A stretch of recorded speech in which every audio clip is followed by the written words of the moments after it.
Hello and welcome to The Insider. I'm Lisa Adams. Welcome to our viewers and to our listeners on the radio. Today our focus is on UPMC Hammett, how they're marking 10 years since the affiliation with UPMC and how they continue to navigate the COVID-19 pandemic and the vaccine rollout. Plenty to talk about today. My guest is UPMC Hammett President David Gibbons. Welcome. Thank you. So let's just start with the thing that's on everyone's mind, a brief overview of the COVID-19 strategy for UPMC Hammett right now. I understand from the weekly county briefings that hospitalizations are down, although we're worried a little bit about younger people, but then the vaccine process is now open to just about everyone, right? Sure, right. The inpatient hospitalizations definitely have decreased, and we're very, very happy about that. Our efforts really are focused right now on promoting safety and really advocating for the vaccine as the restrictions have been eliminated. Our vaccination center is up and running, vaccinating between anywhere from 1,300 to 2,000 patients per day. And again, we cannot advocate enough for the public to receive the vaccine. We know that it does work and lessen the severity of the illness should someone contract it after being vaccinated. Well, we'll have much more on that later, but we're going to pivot now because during the pandemic, you've had some significant milestones, plenty of other things to talk about, including marking 10 years since you affiliated with UPMC Hammett. I was there, I reported on it then, and while the Board of Corporators was certainly hoping it would mean growth here and maybe some financial help, at the same time there were people who were worried, would this take doctors and procedures to Pittsburgh instead of here in Erie? So how do you speak to those naysayers now? How have the past 10 years proven that wrong? Sure. Well, first and foremost, the community has been extremely supportive, and UPMC has made a tremendous investment in Erie for the betterment of the community and certainly for the advancement of health care. I will share with you that our esteemed Board of Trustees were much focused on the future and really knowing that a larger provider could weather the uncertainties of healthcare, and that really has proven itself, particularly in the past year, with the wonderful guidance that we've received from the scientists and physicians at UPMC and just leveraging the strength there to navigate a pandemic. The concern was more patients would travel outside of travel from Erie to Pittsburgh, and we certainly have proven that wrong, and in fact more patients are staying here and more patients are traveling to Hammett from outside of the region than prior to the affiliation with UPMC. So the immediate results are there. Within 6 months, 200 additional employees were added to the complement, and now 10 years later there are over 800 new employees since the affiliation. Wow, that's really impressive, and certainly UPMC Hammett is a major employer for the county here. Interestingly, it seems like UPMC in Pittsburgh sees UPMC Hammett up here as really nimble and a place maybe to try some things. So have you been surprised by that? Yes, absolutely. One recent example is we piloted the community vaccine rollout for the system. So UPMC Hammett set that up in collaboration with our colleagues in Pittsburgh, and we've rolled that out. And it's been really tremendous. There have been a number of different advancements here. I would share with you, we were the first to introduce robotic bronchoscopy, which is really, really significant. We've hired over 200 additional physicians, 98 advanced practice providers, which has just been incredible. We've renovated our main tower, a $30 million project, including the operating rooms. We brought and introduced UPMC Children's Hospital Specialty Service, McGee Women's Specialty Services, just bringing a lot of clinical advancement here with subspecialists to provide a greater level of care to keep community members here at UPMC Hammett for their tertiary level of care. And so obviously patients experience the benefit of that care. So some people may know about it. That's the part that we don't see though. But the major investment that we do see here, millions of dollars in the physical plant. So let's talk about the star in the crown right now, that new patient tower. Sadly, you had to open it in the midst of a pandemic, but talk about this. How did it go, and how is it benefiting patients and staff right now? Certainly. So I will say that the patient tower was the capstone of over $400 million that UPMC invested into UPMC Hammett. And the patient tower wrapped up that investment, with more investments occurring. But it is a 7-story building, and the first floor of the patient tower houses our 3 Tesla MRI unit, magnetic resonance imaging unit, which is the greatest power for a magnet and the most advanced MRI. And the second floor houses our trauma, neuro, and cardiovascular ICUs, 32-bed unit. And then the third floor houses 32 beds for our medical ICU. State-of-the-art rooms, overhead booms, beautiful views of the bay on one side of the patient tower. And really, it is our strategic plan to continue to advance the services, advancing the critical care level that we provide, and our numbers continue to grow. So this added 22 additional ICU beds to our complement. So UPMC Hammett now has 64 ICU beds at Hammett.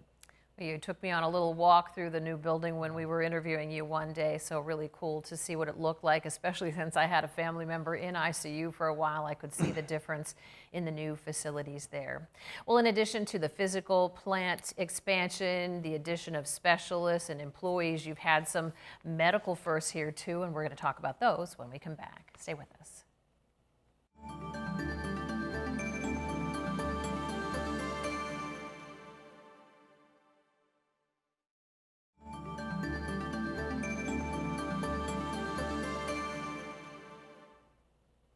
I'm Lisa Adams. Welcome back to The Insider. My guest is UPMC Hammett President David Gibbons, and we're getting some updates on everything that's happening at the hospital. So we're talking about 10 years since the affiliation with UPMC in Pittsburgh, and there have been some medical firsts during that time period, during that decade. So let's talk about transplant first. Would you say that's the biggest one, and how is that going? Is that something that's been halted a little bit during COVID or not? Sure. So no, it was not halted. In fact, we completed more kidney transplants last year than the year prior. So the program continues to grow. We were very cautious navigating the pandemic, and particularly COVID-19, but the program continues to grow, and certainly is a first for this region that UPMC is able to offer a kidney transplant center. I know you also moved into what you call comprehensive stroke care. So talk about that, because stroke is really a major killer, a major health risk around here, even particularly. Absolutely, and many factors place someone at high risk for developing a stroke, and we have the region's only certified comprehensive stroke center, meaning that we have all of the disciplines there, from physicians and specialists, to care for patients in a comprehensive manner. Every second matters in a patient's stroke, and we want to make certain that we're there, and we always have that center of excellence for our patients. All right, so another first you told me is TAVRs, and maybe you can explain what that's about. Sure. So we were the first to provide transaortic valve replacement, or we refer to it as a TAVR, which is a more minimally invasive approach to replacing a valve in someone's heart. And we are now approaching 1,000 TAVRs that have been performed at UPMC Hammett, and what a remarkable team we have that lead this initiative. Is that the kind of thing that would be doing what you talked about before, attracting some people from a little bit wider circle to come here for that procedure? Yes, absolutely. You know, we've seen that number grow by 56%, patients from outside of Erie County pursuing their care at UPMC Hammett. And TAVR is one example. Kidney transplant is another great example of these tertiary levels of care that are offered right here at UPMC Hammett.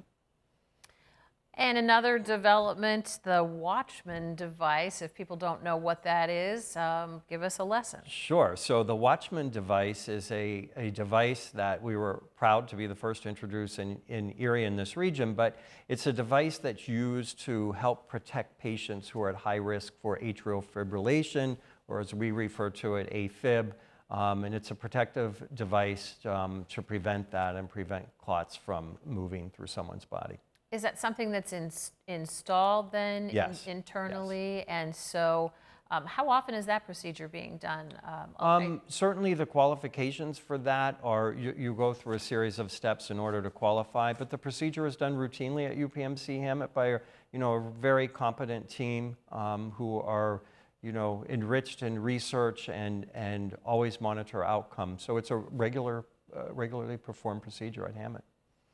Well, we know you have the Women's Hospital there. That was part of the campus expansion too, but you also have the McGee Women's Research Institute now. That's still a quite new partnership. So talk a little bit about the kind of research going on here for women's health issues because of that. Absolutely. No, it's been in operation for a little over 2 years now, and it's a wonderful collaboration with UPMC Hammett, the Hammett Health Foundation, the Erie Community Foundation, UPMC, and Penn State Barron. And the program, we currently have 6 research projects underway with several on tap for the future. We have many things from looking at biobanks that are under research. We're pursuing now some cardiac research for women in their impact with cardiac disease. So many great projects ahead, as well as the ones that are currently underway. And that was a big deal for UPMC to take research out of Pittsburgh and bring a piece of it to Erie. So is that something that will continue to grow? Because I recall the Penn State Barron piece could involve even the development of medical devices through their plastics department. Absolutely. Yes, it is something that will continue to evolve. And we at UPMC are extremely proud of UPMC Hammett. McGee Women's Research Institute is the largest women's research institute in the country, and to have that powerhouse here at UPMC Hammett and to be part of finding cures for the future is really impactful, and it's certainly a great addition to our community and for community members worldwide. So when we come back, we touched a little bit on COVID-19 at the beginning of the program, but we're going to talk a little bit more about what it's been like. We've all felt this year as a very long year for our lives and our health and our lifestyle, but certainly those in the medical community have had a very interesting year. So we'll talk a little bit more about navigating COVID through UPMC Hammett when we come back. Stay with us.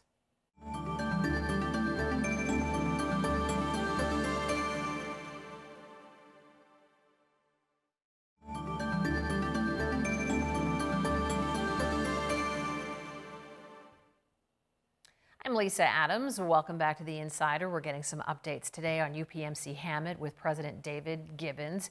It has been a year-long crisis with COVID-19. If you think of the hospital as like kind of a big city unto itself, I'm guessing that it's touched just about every aspect of life inside of that hospital. So what really have you learned? Sure. Well, first and foremost, I have to commend UPMC Hammett's tremendous team. Without them, the exceptional care that we provided during this unprecedented time would not be possible. And they've sacrificed their personal lives, their families to really commit to providing care for the community. We've learned a great deal. It's a story that continues to evolve every day with new updates and new discoveries. And certainly it's been exciting to be at the forefront of that with our scientists and physician leaders throughout the UPMC system. We've learned a lot. We've initially began with our collection center with testing people for COVID, and in one week period of time, we designed and opened a state-of-the-art collection center, and that was in March of last year, and since have provided a tremendous number of testing there. So that has been really, really very exciting. We also learned that our community members listened. They followed the advice that we advocated for masking, social distancing, hand hygiene, and that really has helped. Certainly our numbers could have been far worse than they were, and I am proud of the community that we've really done a great job. We also quickly established COVID units. So to protect the patients certainly with COVID and protect others who did not have COVID, we at Hammett established several units, totaling in December we had 100 negative airflow beds on various units throughout the hospital to provide the highest level of safety for our patients and certainly for the staff caring for them.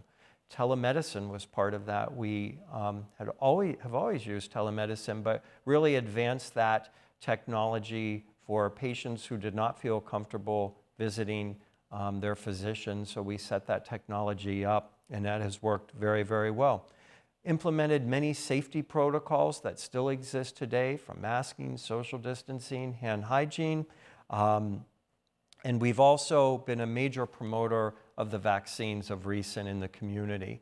And to date, we have vaccinated over 45,000 Oh my gosh. doses here in the community, which is really remarkable. So we're approaching that 50,000 dose range. And it really is exciting. Obviously, the phases have expanded, and I want to share with the community, we're there and willing to serve you and provide your vaccine.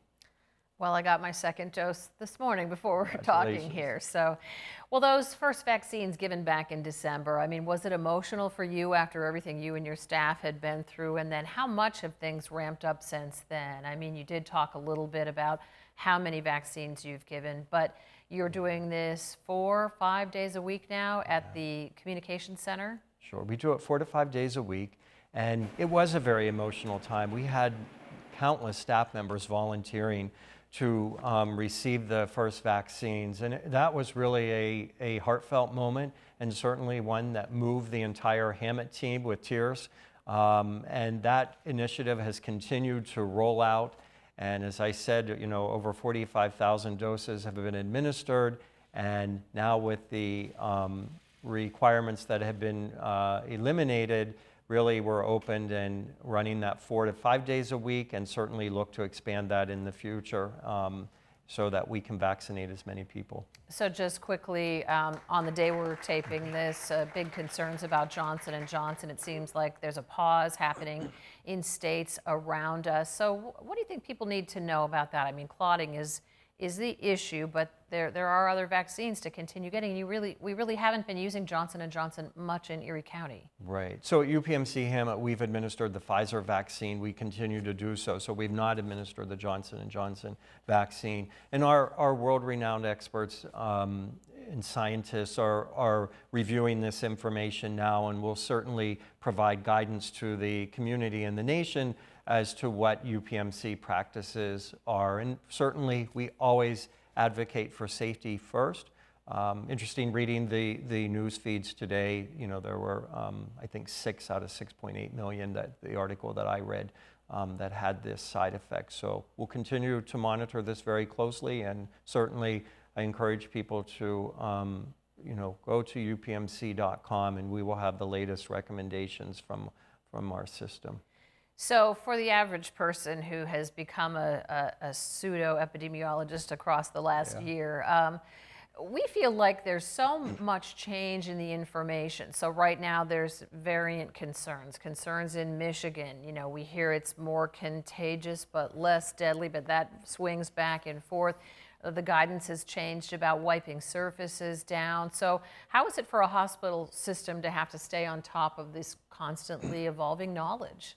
We're very nimble, and we really, we adapt, we change, and our changes are baked in science. And I think that's really important to share with the community, that we're not making these changes just because we think.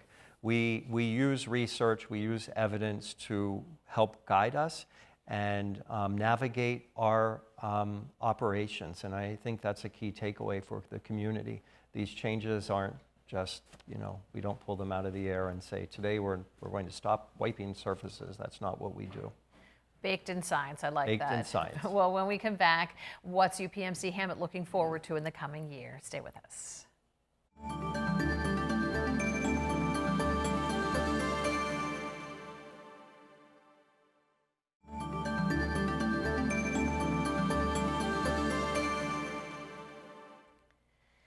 I'm Lisa Adams. It's been all about updates from UPMC Hammett today with President David Gibbons. So what is next? What's on the horizon? What are you looking forward to in the coming year when we can get COVID behind us? Sure. Well, first and foremost, I'll start with COVID. Our mission is to provide as many vaccine doses as possible to the community. So that is our top priority right now. But I think the community will continue to watch. We will continue to grow and promote centers of excellence at UPMC Hammett. And we will continue to advocate for the near future. At least masking, social distancing, hand hygiene are really very, very important, and have proven with the result of influenza. With the prevalence of influenza this year has been minimal to non-existent. Fascinating information there. Well, you know, now we're kind of out from under the 1A, 1B, 1C. Is that kind of a relief because you could just give the vaccine to anyone who wants it? Yes, absolutely. It is certainly much easier to command a vaccination center, and opening the slots for all comers has been a tremendous benefit to our community, and certainly to the employees who work at the vaccination center. It makes the process much easier. So what about regular procedures? We've heard some reticence off and on throughout the year, depending on maybe what the case levels were like in our county. Are people still reluctant, or are they coming back, and are you pleased with that? Yeah, no, definitely people are certainly coming back. We remind everyone the safest place is a hospital or your physician office, because we adhere to all the standards of safety. But really, people are really scheduling their procedures and surgeries or testing, et cetera. And it's very important, because we don't want someone to delay their care, which would then result in a heart attack or something that would impact the patient in a negative way. And how about visitors to the hospital and masking? You touched on that a little bit, but is that with us forever? Well, it is for the near future. I really don't see that changing, at least for I would say throughout this year. Masking is required when you enter the hospital. We do permit visitors. There's one visitor per patient with an alternate, so that is still enforced. But really, the community has handled that very well. They're very cooperative, and it means a great deal to them to see their loved ones in the hospital. Well, we thank you so much for being with us and giving us some insight onto the vaccine process still going and everything else that's going on at UPMC Hammett. And as always, thank you for joining us. If you have an idea that you'd like us to explore, just email me at ladams@erienewsnow.com. And join us again next time for The Insider.